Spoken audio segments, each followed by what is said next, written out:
في تلك البقاع الطاهرة الصديق يوسف عليه السلام الذي أوتي نصف الجمال، ونبينا عليه الصلاة والسلام أوتي الجمال كله.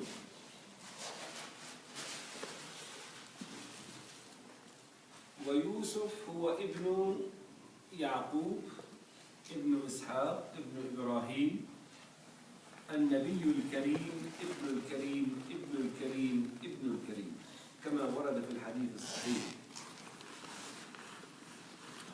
وقد قص الله تعالى علينا في القرآن سورة كاملة تسمى باسم هذا النبي الكريم، وقص الله تعالى علينا قصة في القرآن كاملة تسمى سورة إبراهيم. وليس هناك في القرآن سورة إسماعيل أو سورة إسحاق أو سورة يعقوب، بينما هناك سورة يوسف وهناك سورة إبراهيم.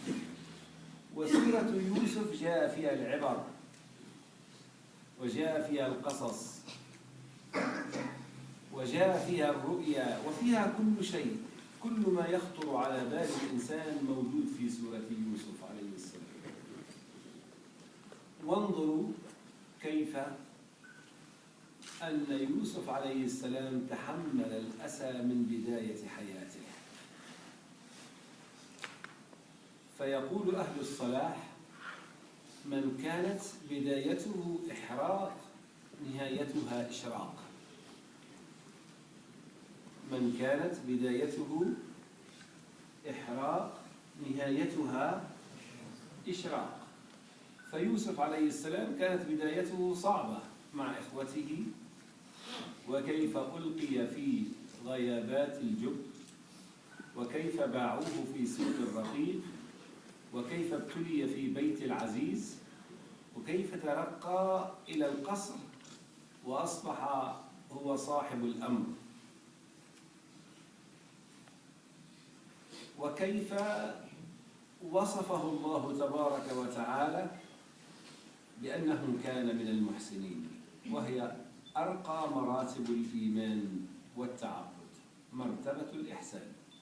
إنا نراك من المحسنين. وجميل هنا أن نذكر أن بسعادة يوسف كان سعادة جميع المجتمع، وبسعادته سعد أهله وأقرباؤه، ورحلوا كلهم إلى مصر، وتحققت رؤياه عندما قال الله تعالى: وخروا له سجدا. وهنا هذا السجود هو سجود احترام، كسجود الملائكة لآدم، هو سجود احترام وليس سجود تعبد، لأن التعبد لا يكون إلا لله تبارك وتعالى. وقال: يا أبت هذا تأويل رؤياي من قبل قد جعلها ربي حقا وقد أحسن بي إذ أخرجني من السجن وجاء بكم من البدو من بعد أن نزغ الشيطان بيني وبين إخوتي. كل الخلاف الذي كان بينه وبين إخوته وكيف عاملوه معاملة صعبة ما ذكرها يوسف، نسي كل أعمال الشر ونسب الخلاف أو الخصام أو النزاع للشيطان من بعد أن نزغ الشيطان بيني وبين إخوتي. وهنا يوسف ذكر قضية السجن وليس لإخوته فيها شيء، ولم يذكر شيئا آخر من مشاكلهم. ومن هنا قال العلماء حكمة جميلة جدا: ذكر الجفا بعد الصفا جفا. ذكر الجفا بعد الصفا جفا. بمعنى أن الإنسان يتكلم كلاما طيبا ولا يذكر المشاكل السابقة، وهذا من حسن أدب المرأة. ولذلك يوسف عليه السلام أكرمه الله تعالى من غيابات الجب وقعر البئر إلى أرقى مراتب في الدولة، لأنه كان مستقيما في عبادة الله تبارك وتعالى.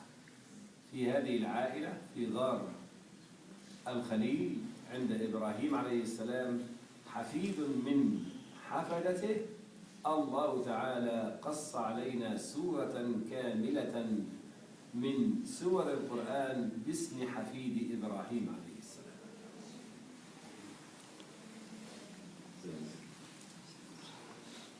Di antara keturunan Nabi Ibrahim yang dikisahkan oleh Allah Subhanahu wa taala di dalam Al-Qur'an adalah bernama Yusuf, yang dianugerahi oleh Allah Subhanahu wa taala dengan setengah atau separuh daripada keindahan pada wajahnya diberikan oleh Allah kepada Nabi Yusuf. Kalau keindahan wajah itu separuh diberikan oleh Allah kepada Nabi Yusuf, hakikat keindahan wajah secara keseluruhan itu diberikan oleh Allah kepada junjungan Nabi besar Muhammad sallallahu alaihi wasallam. Yusuf bin Yaqub bin Ishaq bin Ibrahim, baginda Rasulullah sallallahu alaihi wasallam mensifatkan tentang Nabi Yusuf yang mempunyai nasab ataupun keturunan 4 tergolong daripada Nabi, maka baginda bersabda Al-Karim, Ibnul Karim, Ibnul Karim, Ibnul Karim, yang mulia, anak kepada orang yang mulia, anak kepada orang yang mulia, anak kepada orang yang mulia. 4 keturunannya adalah daripada para anbiya. Dalam surat dalam Al-Qur'anul Karim, Allah Subhanahu wa taala menceritakan tentang satu kisah dan satu surat keseluruhannya menceritakan tentang Nabi Yusuf. Dan ada surat pula yang menceritakan tentang Nabi Ibrahim, atau surat yang dinamakan Yusuf atau Ibrahim. Tapi tidak ada di situ surat Ismail atau surat Ishaq ataupun surat Yakub. Disebabkan oleh kerana di dalam surat Yusuf itu mengandungi banyak pengajaran yang kisahnya dimulai dengan mimpi, dan apa saja permasalahan yang dihadapi oleh seseorang pasti akan mendapati jalan keluarnya atau penawarnya dalam surat Yusuf. Lihatlah bagaimana Nabi Yusuf alaihissalam bermula daripada kecil lagi telah menghadapi pelbagai macam dugaan dan cabaran, akan tetapi beliau bersabar menghadapi dugaan dan cabaran itu. Dikatakan dalam kata-kata hikmah, barang siapa yang awalannya itu adalah susah, maka penghujungnya itu adalah mudah. Yang awalnya itu adalah susah, penghujungnya pasti akan mendapatkan kemudahan. Nabi Yusuf salah seorang daripada yang pada awalnya menghadapi kesusahan. Diletakkan di sebuah perigi keseorangan, lalu kemudian dijual menjadi hamba sahaya, kemudian menjadi hamba sahaya di Mesir, yang pada akhirnya dengan kesabaran yang daripada dugaan yang dihadapi oleh beliau, Allah Subhanahu wa taala mengangkat derajatnya menjadi seorang pemimpin dan digolongkan oleh Allah dalam golongan orang-orang al-muhsinin, yang mana muhsin itu orang yang berbuat ihsan adalah merupakan darjat yang paling sempurna dalam keimanan seseorang kepada Allah Subhanahu wa taala. Allah berfirman, "Inna naraka minal muhsinin." Kami Allah melihat atau menilai atau menempatkan kamu wahai Yusuf dalam golongan orang-orang yang berbuat ihsan. Apa yang menarik daripada kisah Nabi Yusuf ini adalah kesabaran Nabi Yusuf sampai kepada peringkat dia menjadi seorang pemimpin. Kebaikan yang didapat bukan untuk dirinya sahaja, akan tetapi untuk masyarakat secara keseluruhan, ahli keluarganya, di mana ahli keluarganya dibawa daripada tempat yang jauh untuk datang pergi ke Mesir untuk dapat membuktikan apa yang dilihat oleh Yusuf ketika bermimpi di masa kecilnya, yang melihat kalau ramai daripada planet-planet yang sujud, maka ketika orang tuanya datang ke Mesir, kharru lahu sujjadan, semua adik-beradik termasuk orang tua Nabi Yusuf alaihissalam sujud kepada Nabi Yusuf, yaitu sujud penghormatan, bukan sujud pengabdian, karena sujud penghormatan itu adalah diperbolehkan sebagaimana para malaikat yang diperintahkan untuk sujud, akan tetapi sujud pengabdian itu hanyalah kepada Allah Subhanahu wa ta'ala. Maka dalam hal ini dapat dilihat bagaimana Nabi Yusuf ketika melihat kepada adik-beradiknya yang mengganggu, menyakiti, serta ingin memudaratkan kepada Nabi Yusuf alaihissalam.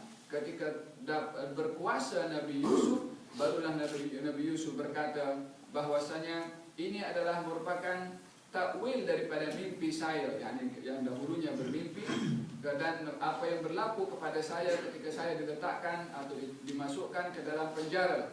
Lalu kemudian Allah Subhanahu wa ta'ala mengizinkan saya untuk membawa kamu ke tempat ini setelah pelbagai macam dugaan yang terjadi, yang mana dugaan-dugaan itu adalah perbuatan daripada syaitan. Kita melihat Nabi Yusuf menyebutkan dua perkara di sini. Yang pertama adalah sebab semua permasalahan yang dihadapi olehnya adalah syaitan menjadi penyebab.